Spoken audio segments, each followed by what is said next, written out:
Well, this Saturday, as I begin my show by saying what could be considered maybe a sad day, but also it's a day for celebrating. This Saturday, after nearly 40 years, they say that Antonina's will be closing its doors because John and Annette have decided to retire.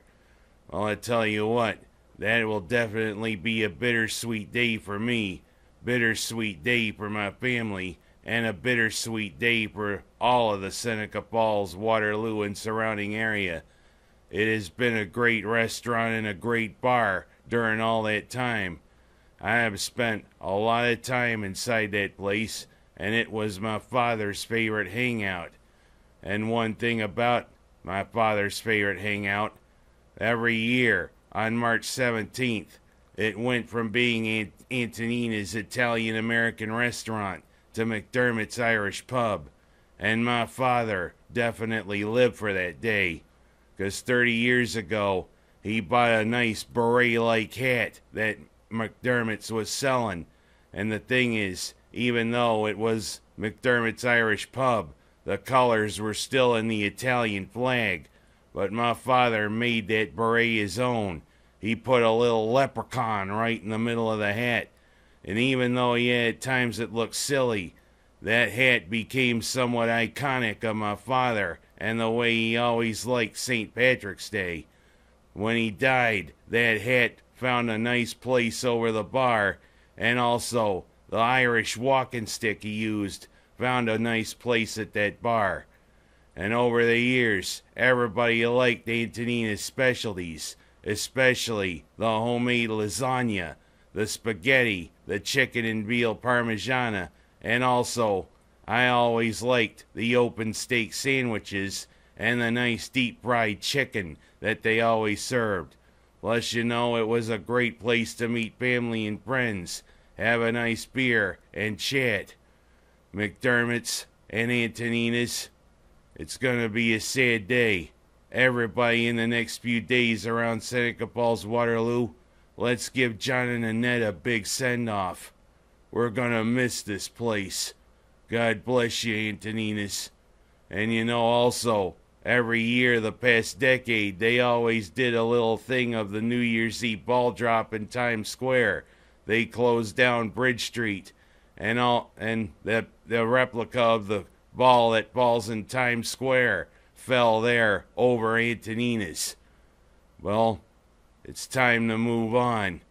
God bless you, John and Annette. It's been my pleasure to have been a patron of your restaurant. Good luck in your retirement. God bless you, Antonina's. And now that I've got that out of the way, I'm going to move on to another thing. The Grammys this past Sunday night. Boy, you know, you gotta wonder. There was a big mix of the new, big mix of the old. What was with Beyonce and Jay-Z there, the way they led off the show? Boy, that was a little bit risque, don't you think? Of course, they want to show they're the big new couple of music.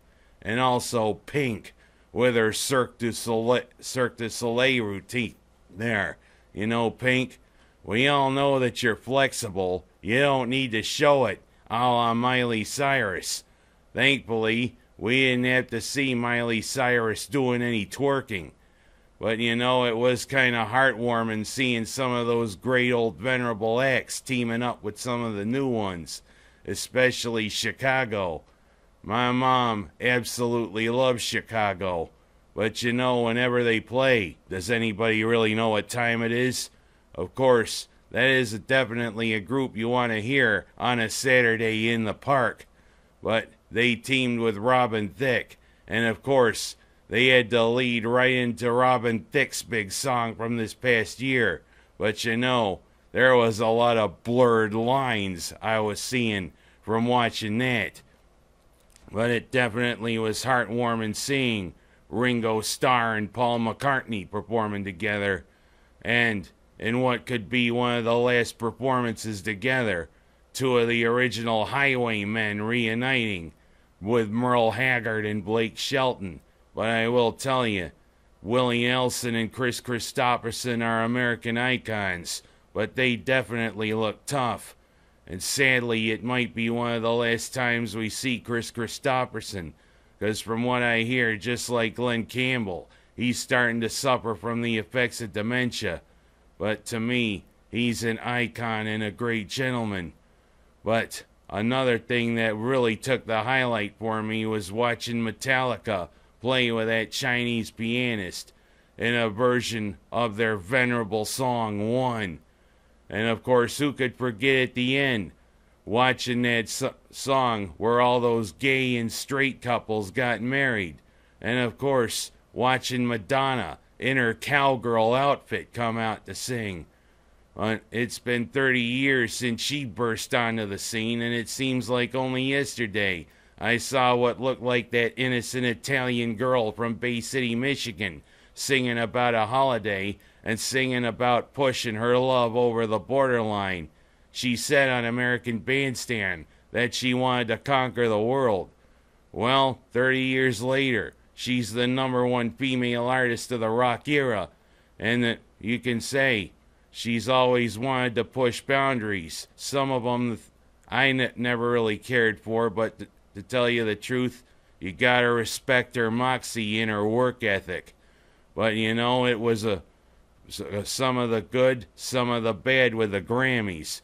But what about that? Also, those Frenchmen who won Record of the Year coming up with those helmets on. Hey, this isn't outer space. We wanted to see your faces. Oh well, the Grammys definitely wanted to spice up their show. I say they did. Well, let me go from the Grammys to the two big events that are coming up, the Super Bowl and the Olympics. But the thing is, you gotta think about the security situations. It seems as though with the recent events there in Volgograd, Sochi's become like a fortress. But yet, it seems as though one of those Black Widow suicide bombers slipped through the security perimeter, and everybody's on the lookout. And same thing with the Super Bowl. The security is pretty much becoming airtight around East Rutherford there. You gotta wonder, what happened to coming and going as you please? Of course, everybody's now also concerned about some crazy wanting to blow something up or blow himself up. That, you know, we can't come and go as we please. We gotta have police watching everything. Of course, we want police watching our backs, but you know, we don't want to move around without somebody being suspicious. Boy, what has this world come to? And the thing is, people are complaining about the weather, the forecast. Thing is, they expect it to be in the high 30s, and they expect a wintry mix around the time of kickoff. Well, you know, you wanted to have the Super Bowl in New York City. That's the weather you're going to get in early February. So stop complaining. That's real football weather. And what happened? You can't have your champagne and caviar in comfort. You gotta have it in the elements. Hey, why don't you eat some hot dogs, some french fries, sip a beer instead of caviar and champagne? This is the Super Bowl. This is real football weather. You know what? It should alternate between bad weather and good weather. Of course, what can you say about the years they were in Miami when it was in the high 30s? Or when it was down in New Orleans in old Tulane Stadium when it was the 40s?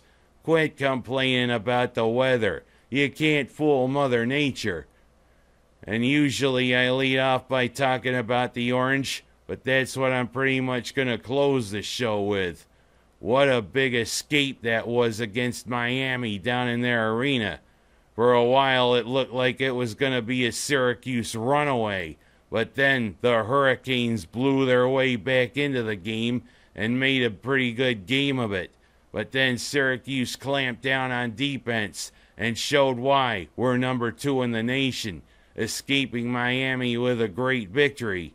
But of course, you could say I forgot one big event, because Saturday is definitely a big event. it may be one of the biggest games in Syracuse history when the Blue Devils and Mike Krzyzewski come into the Carrier Dome. Crowd of maybe 40,000 might pack the dome. Of course, there were rumors for a while that they wanted to put the court lengthwise, maybe try to put 50,000 Orange fans in the dome. Well, they decided to stick with the status quo. But you know, maybe there's a way they could put 50,000 in there and put a couple of nice big TV screens there, but by there. So you know, they don't have to strain their eyes looking over those portable stands to look at the court. Well, you know, Mike Krzyzewski's in the dome, Duke's in the dome. Let's give him a nice Syracuse welcome, shall we? Of course, let's not get ahead of ourselves. We still gotta take care of some Demon Deacons on Wednesday night first. And let's hope Muggsy Bogues and Tim Duncan decide not to suit up for the Demon Deacons, shall we? Well, that's my thoughts for this week.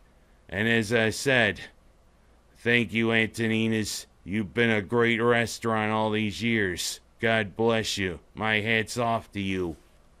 I'm Ken Haas, and those are my thoughts for this week.